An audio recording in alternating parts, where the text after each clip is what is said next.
इस्लाम के सभी अनुयायी खुद को मुसलमान कहते हैं, लेकिन इस्लामिक कानून और इस्लामिक इतिहास की अपनी अपनी समझ के आधार पर मुसलमान कई पंथों में बटे हैं, जिनमें दो समुदाय सबसे ज़्यादा चर्चा में रहते हैं, जिनके नाम हैं शिया और सुन्नी। और दोनों के विवादों की खबरें भी अक्सर चर्चा में रहती हैं। हालांकि दोनों ही समुदाय एक ही धर्म का पालन करते हैं और अपने धर्म के प्रति पूरी तरह से समर्पित हैं। फिर भी दोनों समुदायों के बीच इतना मतभेद है कि एक दूसरे को एक आंख नहीं भाते। तो आइए इस वीडियो में हम जानते हैं कि शिया और सुन्नी कौन है, दोनों में क्या फ़र्क है और दोनों के बीच मतभेद का आखिर क्या कारण है। इन दोनों समुदायों का मतभेद केवल राष्ट्रीय स्तर पर ही सीमित नहीं है, बल्कि पूरी दुनिया के शिया और सुन्नी मुसलमान एक दूसरे के विरोधी हैं। दरअसल ये विवाद तब शुरू हुआ जब पैगंबर मोहम्मद साहब इस दुनिया से रुखसत हुए। अब मुद्दा ये था कि अब इस्लाम का प्रमुख लीडर किसे बनाया जाए। इस्लाम धर्म के कुछ लोग पैगंबर मोहम्मद के चचेरे भाई अली को प्रमुख बनाना चाहते थे। अली पैगंबर मोहम्मद के दामाद भी थे। ये हजरत अली के नाम से जाने जाते थे।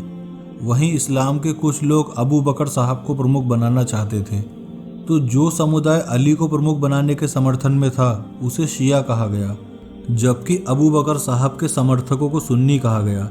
शिया मुसलमानों के अनुसार पैगंबर मोहम्मद साहब ने हजरत अली को इस्लाम का वारिस बनाया था, जबकि सुन्नियों का कहना था कि असली वारिस अली नहीं बल्कि अबू बकर को होना चाहिए। और फिर हजरत अबू बकर को खलीफा बना दिया गया। इसके बाद हजरत उमर और उस्मान को खलीफा बनाया गया और चौथे नंबर पर हजरत अली को खलीफा घोषित किया गया। शिया मुसलमान अपने खलीफा की गिनती हजरत अली से ही करते हैं और अपने प्रमुख नेता को खलीफा की जगह इमाम का नाम देते हैं, जबकि सुन्नी मुस्लिम अली को चौथे खलीफा का दर्जा देते हैं। मोहम्मद साहब के समय में पूरी दुनिया के मुसलमानों का मत एक ही था और एक बड़ा साम्राज्य स्थापित हुआ। पैगंबर मोहम्मद साहब के बाद इस विशाल साम्राज्य का खलीफा बनने के लिए होड़ लगी हुई थी, जिसके परिणाम की वजह से मुस्लिम समुदाय दो भागों में बट गया और शिया और सुन्नी दो संगठनों का गठन हुआ, जिसका कारण हजरत अली को प्रमुख नेता बनाना या ना बनाना था। सुन्नी लोगों का मानना है कि ये लोग इस्लाम का अनुसरण पारंपरिक रूप से करते हैं। दरअसल परंपरा को मानने वालों को अहल अल सुन्ना कहा जाता है और सुन्नी शब्द भी यहीं से आया है। सुन्नी मुसलमान कुरान में बताए सभी पैगंबरों को महत्व देते हैं। उनका मानना है कि आखिरी पैगंबर मोहम्मद साहब ही थे और उनके बाद के सभी नेता या खलीफाओं को पैगंबर नहीं बल्कि इस दुनिया की कुछ खास शख्सियतों के रूप में देखा जाना चाहिए। वहीं शुरुआत में शियत अली नाम का एक राजनीतिक समूह था, जिसका अर्थ है अली का दल, और यहीं से शिया शब्द आया। पूरे विश्व में सुन्नियों की संख्या शियाओं से बहुत ज़्यादा है। हालांकि ईरान, इराक, बहरीन और कुछ और देशों के लोग शिया समुदाय से ताल्लुक़ रखते हैं। Bharat, Lebanon, Afghanistan, Pakistan, Kuwait, Qatar, तुर्की, यूएई और सऊदी अरब में भी शियाओं की अच्छी खासी तादाद रहती है। हजरत अली के बेटे हुसैन थे, जिनका कत्ल यजीद ने किया था और ख़ुद को खलीफा घोषित कर दिया था। यजीद का बहुत बड़ी संख्या में मुसलमानों ने विरोध भी किया। यजीद बहुत खूंखार था और गैर इस्लामिक काम किया करता था। वो चाहता था कि हुसैन उसके साथ हो जाएं, जिससे उसे एक बड़ी पहचान मिलेगी और इस्लाम पर वो अपना अधिकार कर लेगा। यजीद के अत्याचारों को देखकर कूफा और इराक के लोगों ने हुसैन को खत लिखकर कूफा आने के लिए कहा, जिससे उन्हें खलीफा बनाया जा सके। यजीद ने बहुत से पैगाम हुसैन को भेजे कि वो उसके साथ हो जाए। हुसैन ने यजीद को इनकार कर दिया। तब यजीद ने हुसैन के खिलाफ एक योजना बनाई। 680 ईस्वी में हुसैन ने मदीने में स्थित अपना घर छोड़ा और हज के सफ़र पर जाने के इरादे से मक्का की तरफ रवाना हुए। वहीं उनको पता चला कि यजीद की सेना हाजियों के वेश में आकर उनका कत्ल करने की योजना बना रही है।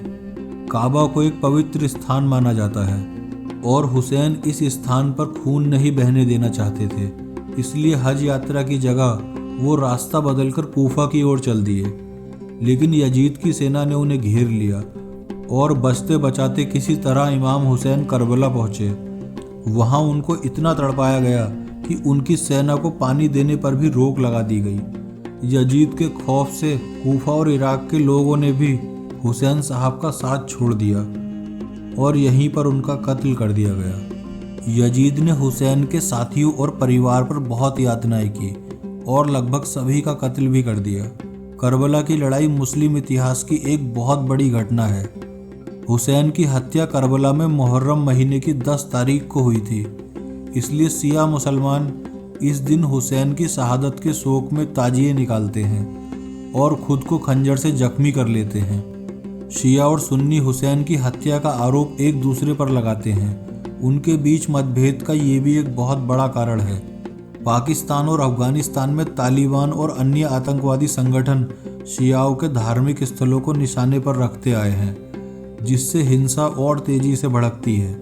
वर्तमान में इराक और सीरिया के बीच संघर्ष के कारण भी शियाओं और सुन्नियों के बीच घृणित भावनाएं हैं। इन देशों में सुन्नी समुदायों के युवा विद्रोह करने वाले गुटों में शामिल होते रहे हैं। वहीं दूसरी ओर शिया सरकारी पक्ष की ओर से विद्रोही गुटों के खिलाफ लड़ते आए हैं। दोस्तों, इस जानकारी का उद्देश्य किसी की भावनाओं को ठेस पहुंचाना बिल्कुल नहीं है, बल्कि इतिहास में उल्लेख तथ्यों को आप तक पहुंचाना है।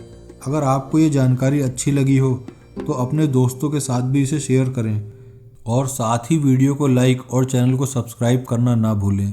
मिलते हैं अगली वीडियो में, तब तक thank you and have a nice day.